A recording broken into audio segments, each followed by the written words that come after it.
Only a small percentage of founders ever build something that can really survive without them. And so when we get to the final catalyst in my performance advancement pathway, Propel Ascent, this is really what we're looking at.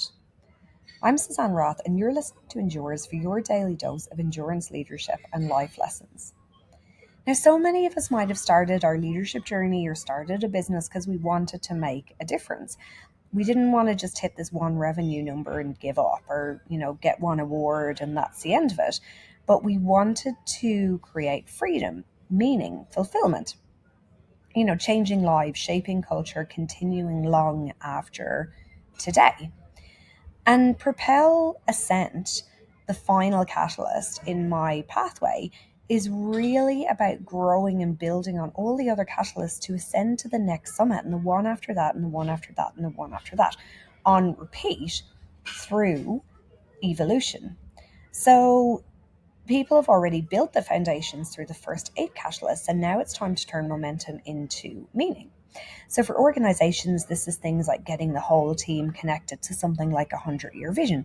So feeling what the company stands for, what future it's shaping, how their work contributes to something bigger, why small disciplines today matter to tomorrow's legacy.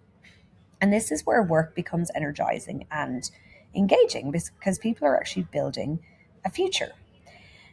Now, of course, for founders and for leaders, it's about your own vision, going back through all of the other bits and pieces that you've done so far, seeing what matters to you, thinking about succession, influence, immortality through systems, leadership that compounds in others, and becoming the kind of person whose work and legacy keeps working.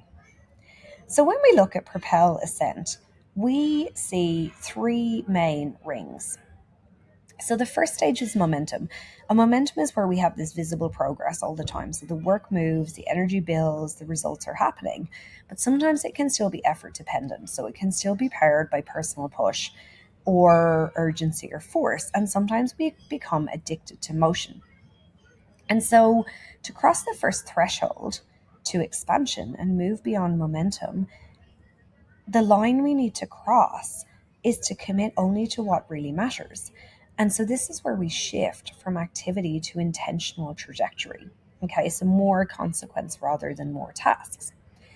And when we get to expansion, we're in the space where capability, influence, and thinking space widen.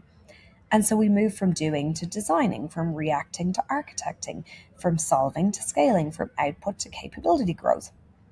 And so strategic contributions become broader than just direct labor.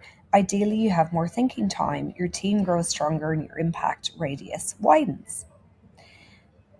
But to cross this line from expansion to legacy, it actually involves courage, and it involves a decision to build beyond yourself. And can be uncomfortable. So it's, can we scale things without me constantly being there? Am I developing successors? Do I need to be on top of everything? Does the mission strengthen when I step away? How much trust do I have and have I displayed in other people? And so legacy is when systems keep compounding, when the culture survives you, when, your business or your movement or your message keeps climbing. And so it's far beyond success through to significance. Because the real summit is the one that actually continues because you existed. And so my question for you as you ponder if you're in a stage of momentum or expansion or legacy is, if you keep progressing like this, who do you become? Thank you for joining me, and I'll see you tomorrow for more from Endures.